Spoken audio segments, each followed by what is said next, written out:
Hi everyone, welcome to my channel. आज हम एक नया टॉपिक के बारे में पढ़ने जा रहे हैं। ऑफिस करके नाम है। ऑफिस मतलब हो गया एडवांस्ड फाइबर इंफॉर्मेशन सिस्टम। ये क्या मतलब मैकेनिकली और सेंसर लग के और कंप्यूटराइज सारी काम इसमें रहता है। और ये कैसे बनता है, ये रिपोर्ट कैसे टेस्टिंग होता है, इसमें ऑफिस मशीन कैसा होता है, ये आप समझ लो। ऑफिस मशीन जैसे अपना एक मिनी कार्डिंग मशीन है, उसी हिसाब से अपन फाइबर पहले इसको अलग करेंगे, इंडिविजुअलाइज करेंगे, उसके बाद सेंसर के थ्रू एक एक फाइबर पास कराएंगे और सेंसर इसको देखेगा कि ये कितना मतलब लेंथ का फाइबर है, क्या मास है, उसमें ट्रास है नहीं है, सारी चीज़ इसको मेजरमेंट करके आपको पूरा रिपोर्ट बताएगा। और इसमें क्या खास करके जैसे नेप्स है और फाइबर रप्चर होता है, शर्ट फाइबर है और ट्रास है, सारी चीज़ मिलेगा। लेकिन यहाँ जो टेस्टिंग होता है फ़र्क ये है एसबीआई और ऑफिस में। एसबीआई में नंबर ऑफ़ बेल बहुत ज़्यादा टेस्ट हो जाता है एक दिन में, इसमें लेकिन ये जो प्रोसेस है ये सिंगल फाइबर टेस्टिंग के लिए है। और मतलब अपना ब्लोर कार्डिंग को इसको अपन फाइन ट्यूनिंग करने के लिए यूज करते हैं। आपको डिटेल में मैं बताता हूँ। देखो इसमें क्या होता है, ऑफिस हो गया एडवांस्ड फाइबर इंफॉर्मेशन सिस्टम और based on arrow mechanical process. Arrow mechanical process क्यों बोलते हैं, इसमें क्या एयर फ्लो भी होता है और मैकेनिकली ओपनिंग भी होता है, इसलिए इसको एरो मैकेनिकल प्रोसेस बोलते हैं। और सबसे पहले देखो इंडिविजुअलाइज ऑफ फाइबर को अपन पहले सिंगल सिंगल करते हैं, मतलब ओपनिंग करवा देते हैं बढ़िया से। और वो इंडिविजुअलाइज फाइबर जो होता है इसको पास्ट थ्रू सेंसर, मतलब एयर ब्लो के थ्रू एक एक फाइबर सेंसर के सामने से गुजारना पड़ता है, तब जाके उसका अपना सारी टेस्ट रिपोर्ट आता है। और वो used for single fibre testing not bundle. Bundle fibre के लिए इसकी कोई काम नहीं है, सिंगल फाइबर टेस्टिंग के लिए होता है। और वो fine tune of process regarding speed of blowroom carding area, gauges of blowroom carding area. ये ब्लोरूम कार्डिंग एरिया का ज़्यादातर यूज करते हैं। और जैसे कि अपन इसका और एक उपाय भी कर सकते हैं, जैसे अपन नायल का टेस्टिंग किए, नायल का क्वालिटी मालूम पड़ेगा कि कौन सा टाइप का क्वालिटी अपन नायल निकालते हैं और उसका प्राइस रेट क्या होगा, मतलब इसको बेचने के लिए भी ऑफिस यूज करते हैं। समझ लो नायल में अपना लंग फाइबर ज़्यादा है तो अपन रेट ज़्यादा मांग करेंगे, तो ऑफिस टेस्ट करने का बाद ही मालूम पड़ता है। ऐसे जैसे ब्लोरूम कार्डिंग का वेस्ट निकलता है, उसको भी आप ऑफिस में टेस्ट कर सकते हो, ताकि उसमें देख सकते हो कि अपना अच्छा फाइबर तो नहीं जा रहा है, तो वो सब चेक कर सकते हो। उसके बाद देखिए ये कंप्लीट प्रोसेस जो होता है attached with computer for all reports in a single page. ये सारी रिपोर्ट जो होता है कंप्यूटराइज अटैच होके एक पेज में सारी रिपोर्ट आ जाएगा टेस्टिंग का। और टेस्टिंग का हम लोग क्या क्या करते हैं, देखो रिपोर्ट क्या आएगा, नेप्स किस प्रकार का नेप्स आ रहा है, और नेप काउंट मतलब देखो मतलब कितना नेप्स आ रहा है, मतलब 1 ग्राम में कितना नेप्स है, वो नेप काउंट बोलते हैं। नेप साइज मतलब देखो मैं आपको एक बार मिलान की प्रोसेस में बताया था, नेप साइज अगर ज़्यादा बड़ा होता है तो इसमें क्वालिटी का कंप्लेन आता है। अगर छोटा छोटा नेप से एक कपड़े में स्क्वायर मीटर में अगर 1000 है वो कंप्लेन नहीं आएगा, अगर बड़ा बड़ा 50-100 होगा कंप्लेन आएगा। तो इसीलिए इसमें क्या नेप साइज मालूम पड़ता है, कौन सा बड़ा नेप से कौन सा छोटा नेप से, वो भी डिटेल बताता है ऑफिस में।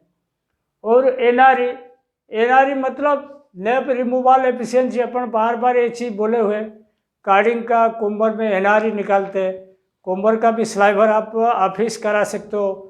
उसमें नेप्स रिमूवल एफिशिएंसी कार्डिंग का और कुम्बर का स्लाइवर का निकाल सकते हो।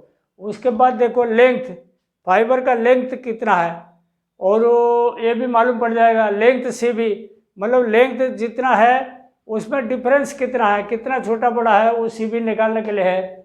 Short fibre index, short fibre भी कितना मात्रा में है और शॉर्ट फाइबर प्रोसेस में किस में बढ़ रहा है घट रहा है वो भी अपना मालूम पड़ेगा। कैसे मालूम पड़ेगा? फाइबर नंबर से। मतलब फाइबर अपन जैसे इतना नंबर इसमें प्रोसेस किए थे, मतलब ऑफिस में डाले थे, मतलब मशीन में डाले थे, वो जब निकला तो नंबर बढ़ जाता है शॉर्ट फाइबर, तो फाइबर रप्चर होता है। फाइबर रप्चर भी इसमें मालूम पड़ेगा। और ट्रांस परसेंटेज, ट्रांस परसेंटेज क्या होता है? कॉटन में जो ट्रांस रहता है वो भी अलग से निकल जाता है, वो कितना परसेंटेज रहता है और कौन सा साइज का ट्रांस रहता है, कौन सा बड़ा है, कितना छोटा है, कितना बड़ा है, वो भी साइज के हिसाब से आपको बता देगा। नेक्स्ट, एक्चुअली ऑफिस मशीन कैसे दिखने को होता है, क्या है, सारी डिटेल बताता हूँ।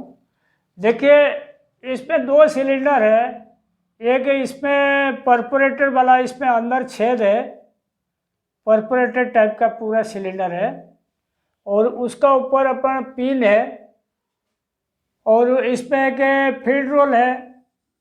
फीड रोल के ऊपर ये फीड रोल है, ये फीड रोल का प्लेट है, और इसमें अपन स्लाइवर का जो सैंपल है ये डालेंगे। वो स्लाइवर का सैंपल होता है, जैसे देखो ऑफिस में अपना जनरली 5 सैंपल टेस्ट करते हैं, बिल्कुल ज़्यादा नहीं लेते, 0.5 ग्राम बहुत है, तो 0.5 ग्राम के हिसाब से अपन ले लेंगे, तो 5 सैंपल ले लेंगे, स्लाइवर डालेंगे इसमें। इसमें देखो ये फाइबर ऐसे ही जाएगा, ऐसे ही पास करेगा। वो इसमें एक फ्लैट है, जैसे कार्डिंग मशीन ऐसा ही समझो, एक फ्लैट है, एक ट्रांस नाइफ है, ऐसे यहाँ जो ट्रांस बड़ा पार्टिकल होगा इसको ये पकड़ेगा और इधर से बाहर फेंक देगा, और इधर भी एक स्टेशनरी फ्लैट है, जैसे अपना कार्डिंग में स्टेशनरी फ्लैट रहता है ना, बिल्कुल दोनों साइड में ऐसे स्टेशनरी फ्लैट है। और इसमें भी स्टेशनरी फ्लैट के पास भी इधर भी नेप्स जो ट्रांस गिर जाएगा। उसके बाद फाइबर जो घूमता रहेगा, नीचे एक सिलेंडर है वो भी ऐसे ही घूमता रहता है, इसको स्ट्रिपिंग कर देगा, स्ट्रिपिंग करके ले लेगा। फिर यहाँ पे एक फ्लैट है, तो ये पूरा इंडिविजुअल हो जाएगा। इंडिविजुअल होने के बाद क्या होगा, ये सारी फाइबर फिर अपन सेंसर का थ्रू पास करेंगे। फाइबर इसमें इंडिविजुअल होने के बाद इधर से फाइबर आ जाएगा, पूरा बाहर ही आ जाएगा, सेंसर के पास जाएगा। वो आउटलेट हो गया फाइबर का, हो गया, इधर हो गया इनलेट।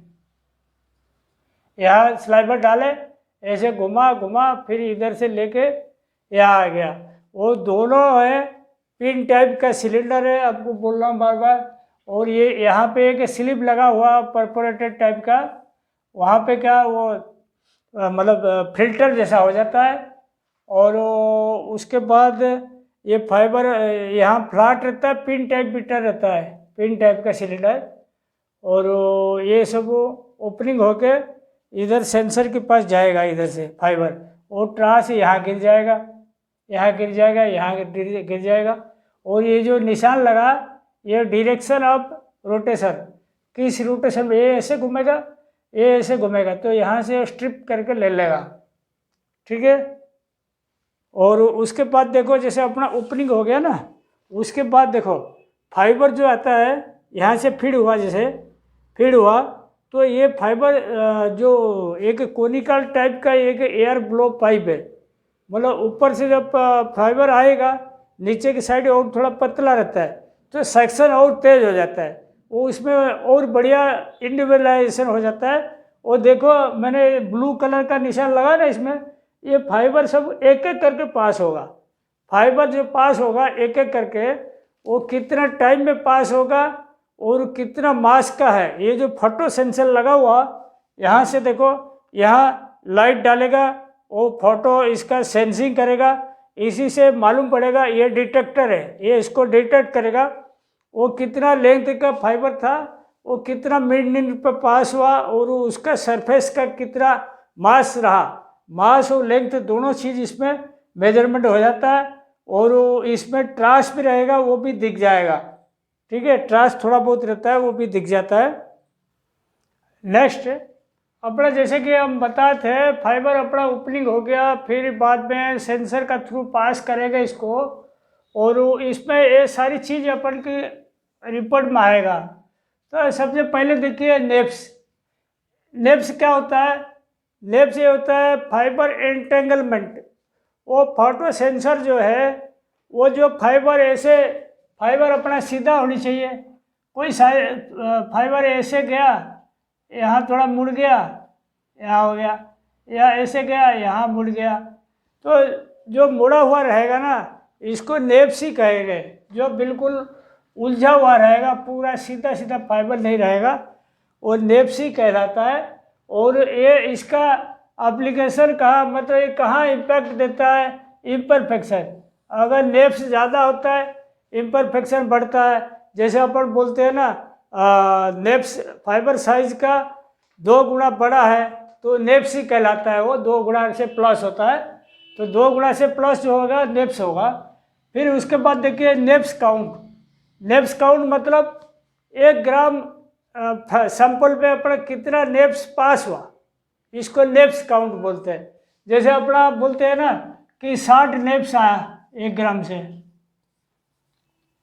कभी कोम्ड स्लाइवर में 20 नेप्स आया 1 ग्राम से। इसमें ग्राम भी बता देगा, मतलब 1 ग्राम में कितना नेप्स आता है, नेप्स काउंट बोलते हैं इसको। और इसका क्या होता है, नेप्स काउंट से मालूम पड़ जाएगा आसेस ऑफ क्वालिटी, मतलब अपना क्वालिटी लेवल क्या आ जाएगा, नेप्स काउंट से मालूम पड़ जाएगा। मतलब ज़्यादा नेप्स होगा क्वालिटी खराब आएगा, अगर कम नेप्स होगा तो क्वालिटी बढ़िया रहेगा। उसके बाद देखिए नेप साइज। ये आपको बहुत स्पेशल चीज़ मिलता है। देखो appearance of fabric. Nep size क्या होता है? जैसे कोई रहता है बड़ा नेप्स रहता है कि छोटा नेप्स रहता है, वो माइक्रोन के हिसाब से उसका वजन होता है, वो मास के हिसाब से होता है। और वो जैसे नेप से बड़ा बड़ा रहेगा क्वालिटी पूरा ड्रास्टिकली ख़राब कर देता है, वो छोटा छोटा नेप्स रहेगा उसमें मालूम पड़ जाता है क्वालिटी ठीक ठाक रहता है, छोटा नेप्स रहा है जो पास होता है। तो बड़ा नेप्स रहने से क्या होगा, अपीयरेंस ऑफ फैब्रिक, वो फैब्रिक का मतलब अपीयरेंस खराब कर देगा, धागे का भी यान का भी अपीयरेंस खराब कर देगा। तो इसमें एक स्पेशल फीचर है, अपना नेप साइज मालूम पड़ेगा, कितना बड़ा नेप से कितना आ रहा है, छोटा नेप्स कितना आ रहा है। उसके बाद देखो सीबी, इन ब्यूटिन सैंपल्स, मतलब जैसे अपना 5 सैंपल निकाले तो सैंपल टू सैंपल अपन सीबी भी निकाल सकते हैं, मतलब कितना ज़्यादा वेरिएशन है, कितना ज़्यादा फर्क है, तो उसका सैंपल टू सैंपल सीबी भी निकाल सकते हैं। उसके बाद देखिए एनआरई।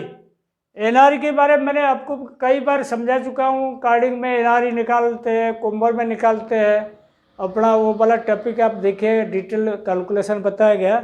और यहाँ पे भी आपको ऑफिस रिपोर्ट में एनआरई निकाल सकते हो।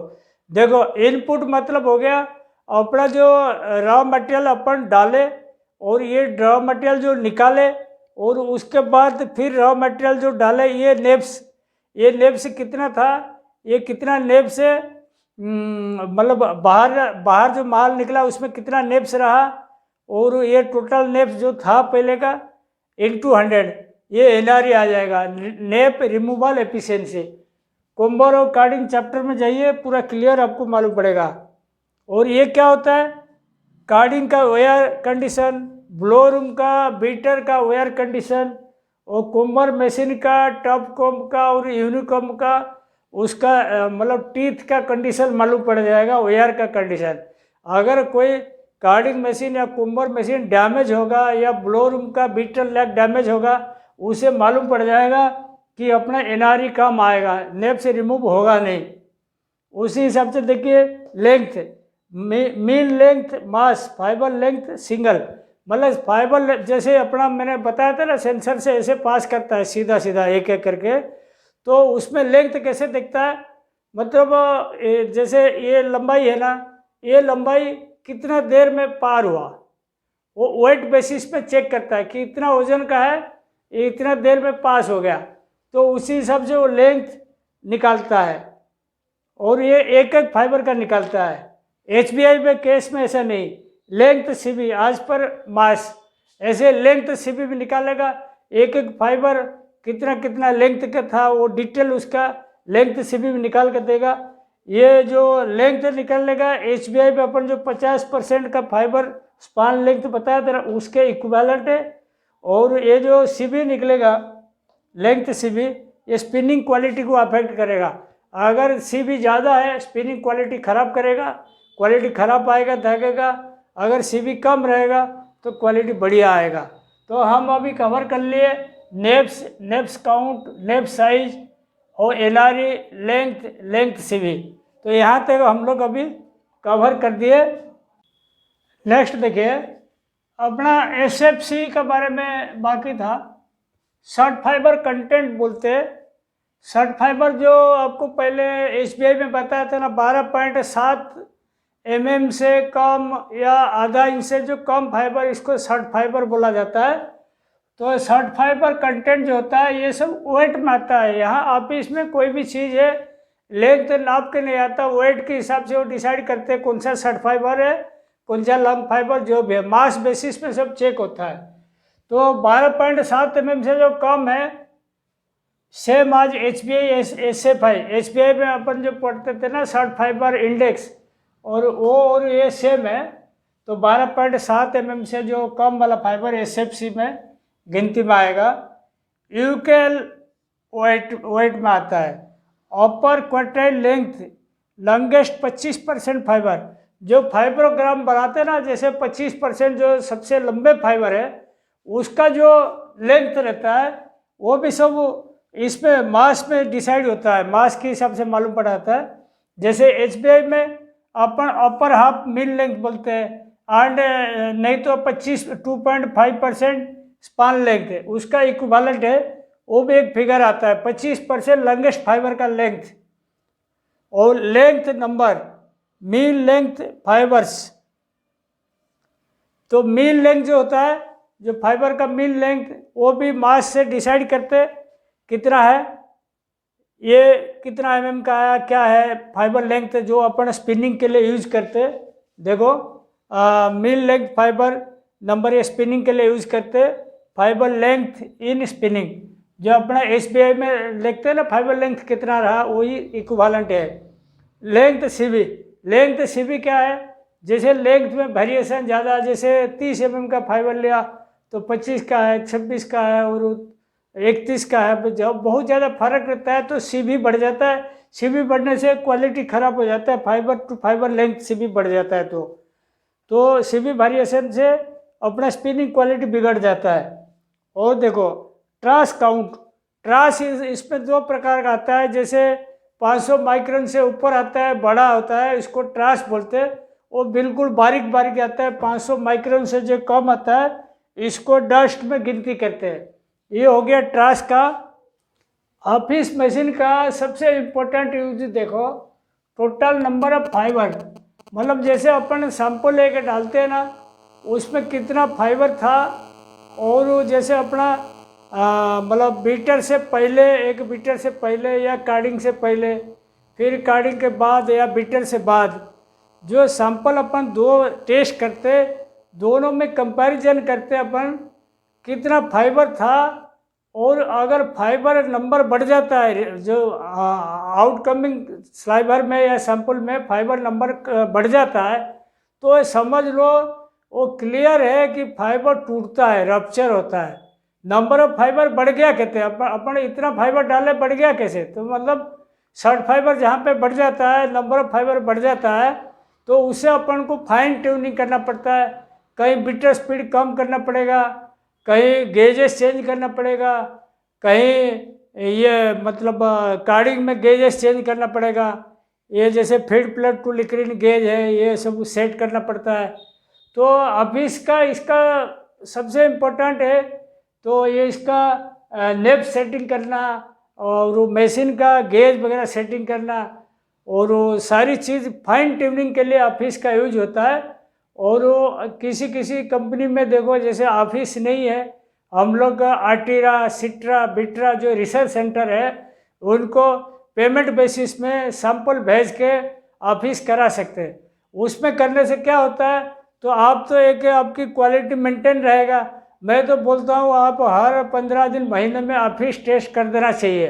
देखो रॉ मटेरियल का करो, हर बीटर का आगे पीछे से भेजो, कार्डिंग मशीन का आगे पीछे से भेजो, कार्ड वाइज करो, कौन सा कार्ड में ज़्यादा नेप्स आ रहा है, कौन सा कार्ड में प्रॉब्लम आ रहा है वो मालूम पड़ जाएगा। फिर कोम्बर का भी स्लाइवर का भेजो ऑफिस के लिए, कोम्बर का नायल भेजो, और ब्लोरूम का हर पैंट का वेस्ट का भी भेजो, क्योंकि रिच फाइबर भी मालूम पड़ जाएगा जैसे किसमें रिच फाइबर तो नहीं जा रहा है। तो ऑफिस से अगर आप टेस्टिंग कराते हो, मैं आपको चैलेंज के साथ बोलता हूँ, आपके जितना लॉसेस होता है उतना खर्चा ऑफिस रिपोर्ट बनाने में नहीं लग जाएगा। आप कहीं सैंपल भेजोगे, कुरियर में जाएगा, फिर टेस्ट करके रिपोर्ट के साथ कुरियर भेज देगा, तो उसमें आपको फ़ायदा ही रहेगा। ऑफिस का इम्पोर्टेंट समझिए, लेकिन ऑफिस और एचबीआई को मिला नहीं देना। एचबीआई ये यूज होता है number of testing, number of bale ज़्यादा ये करने के लिए। वो ऑफिस जो होता है वो in the process upon fine tuning करने के लिए, कैसे बढ़िया से बढ़िया क्वालिटी आए, इम्परफेक्शन आए, ये सब के लिए ऑफिस का यूज होता है। तो मैं सोचता हूँ आपको मेरा ये सब्जेक्ट समझ में आया होगा। अगर कोई डाउट भी रहता है मेरे को इंस्टाग्राम में मैसेज कीजिए, यूट्यूब में मेरे को भेजिए मैसेज, कोई दिक्कत नहीं है। मैं हर टाइम आपको सवाल का जवाब देने के लिए तैयार हूँ। Thank you.